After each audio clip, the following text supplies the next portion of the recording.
آیت نمبر 91 میں. تو جیسے کہ ٹکڑے ٹکڑے کر کر اور کچھ حصہ ظاہر کیا کچھ چھپایا، تو ان دونوں کی رائے ہے وہ میں نے آپ کے سامنے پیش کر دی. فَوَرَبِّكَ لَنَسْأَلَنَّهُمْ أَجْمَعِينَ، تو تیرے رب کی قسم اے محمد صلی اللہ علیہ وسلم ان سب کو ہم جمع کر کے رہیں گے. اما نسألنہم اجمعین، ہم ان سے پوچھ کر رہیں گے. یہ لفظ وہی آ گیا ہے فَلَنَسْأَلَنَّ الَّذِينَ أُرْسِلَ إِلَيْهِمْ وَلَنَسْأَلَنَّ الْمُرْسَلِينَ. یہ جو سورہ اعراف کی آیت نمبر 6 تھی، ہم لازماً پوچھ کر رہیں گے ان سے بھی جن کی طرف رسولوں کو بھیجا گیا اور ان سے بھی کہ جن کو رسول بنا کر بھیجا گیا.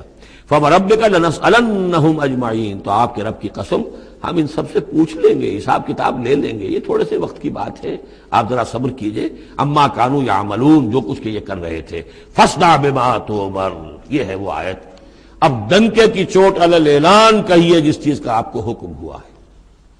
یہ جب حکم آیا حضور کو تو پھر آپ کوہ صفا پر کھڑے ہوئے اور پھر آپ نے وہاں، اگرچہ ظاہر بات ہے کہ اس کا کوئی امکان نہیں تھا کہ آپ ننگے ہو جاتے، لیکن جو وہاں کا رواج تھا وہ یہ تھا کہ اگر کسی شخص کے پاس کوئی ایسی خبر آتی تھی کہ فلاں قبیلے کے لوگ جو ہیں آج رات ہمارے اوپر حملہ کریں گے، شب خون ماریں گے، اب کیسے لوگوں کو بتائیں؟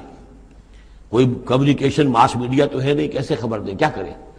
تو وہ یہ کرتا تھا کہ وہ شخص کپڑے اتار کے مادرزاد برہنہ ہو کر کسی اونچی جگہ کھڑا ہو جاتا تھا تاکہ ہر طرف سے لوگ دیکھ لیں کہ ایک ننگا آدمی کھڑا ہے. نذیر عریان کہتے تھے اسے، ننگا خبردار کرنے والا.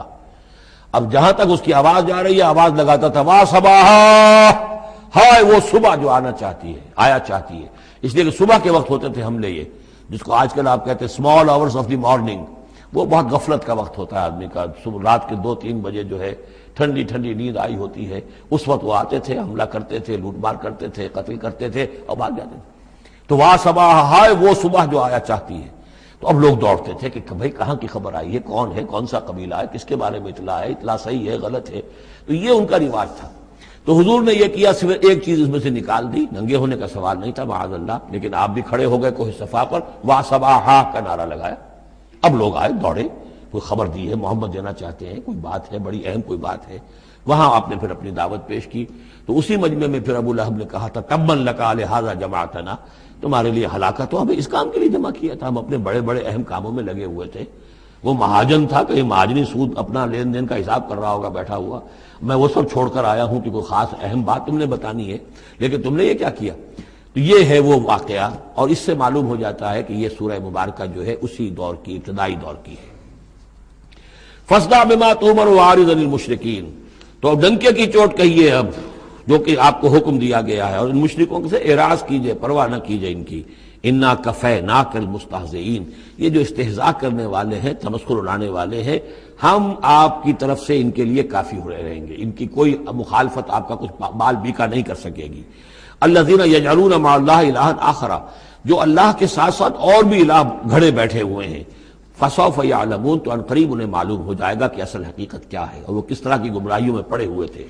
اب وہ آیت آ گئی جس کا کئی مرتبہ میں حوالہ دے چکا ہوں، اور سورہ انعام میں خاص طور پر وَلَقَدْ نَعْلَمُ، اے نبی ہمیں خوب معلوم ہے، أَنَّكَ يَضِيقُ صَدْرُكَ بِمَا يَقُولُونَ، کہ جو کچھ یہ لوگ کہہ رہے ہیں اس سے آپ کا سینہ بھجتا ہے. کسی نے پاگل کہہ دیا، کسی نے مجنون کہہ دیا، آصیب کا سایہ آ گیا، کوئی ہمدردی کے انداز میں آ کے کہتا ہے. عتبہ ابن ربیعہ ایک دفعہ آیا، کیونکہ وہ بزرگ تھا، خاندان کا معمر آدمی تھا.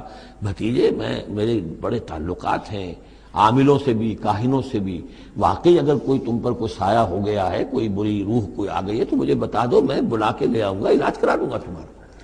اب کوئی کچھ کہہ رہا ہے، کوئی کچھ کہہ رہا ہے. کسی نے کہا شاعر ہے، کسی نے کہا کہ ایک انہوں نے غلام پکڑ کے رکھا ہوا ہے، عجمی غلام، اسے کمرے میں بند کیا ہوا اپنے گھر کے اندر، اور وہ عالم ہے بہت بڑا جو پورے پچھلی کتابوں کا جاننے والا، اس سے ڈکٹیشن لیتے ہیں اور پھر آ کر ہم پر دھونس جماتے ہیں کہ یہ اب وہی آئی ہے.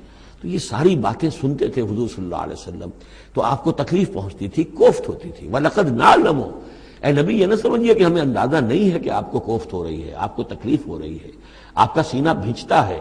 وَلَقَدْ نَعْلَمُ أَنَّكَ يَضِيقُ صَدْرُكَ بِمَا يَقُولُونَ، کہ جو کچھ یہ لوگ کہہ رہے ہیں اس سے آپ کا سینہ بھیجتا ہے. فَسَبِّحْ بِحَمْدِ رَبِّكَ، بس اپنے رب کے حمد میں اور تسبیح میں لگے رہیے. تسبیح کیجئے اپنے رب کی حمد کے ساتھ، اسی سے آپ کے دل کو سکون ہوگا، اطمینان ہوگا. اسی سے یہ کہ آپ کے لیے استقامت اور صبر کے راستے جو ہیں وہ کھلتے چلے جائیں گے. وَقُم مِّنَ السَّاجِدِينَ، اور سجدہ کرنے والوں میں ہو جائیے. آپ سجدہ کیجئے، تسبیح کیجئے، حمد کیجئے، اپنے رب کے ساتھ تعلق مع اللہ ہے کہ جو ان تمام سختیوں کو آپ کے لیے آسان کر دے گا۔ جتنا اللہ سے اپنے اس قلبی اور ذہنی رشتے کو مضبوط سے مضبوط تر بنائیں گے، اتنی ہی یہ تمام چیزیں جو ہیں آپ پر ہلکی ہوتی چلی جائیں گی۔ وَاعْبُدْ رَبَّكَ حَتَّىٰ يَأْتِيَكَ الْيَقِينُ، اور اپنے رب کی بندگی میں، پرستش میں لگے رہیے یہاں تک کہ وہ یقینی بات آ جائے۔ اور وہ یقینی بات کیا ہے؟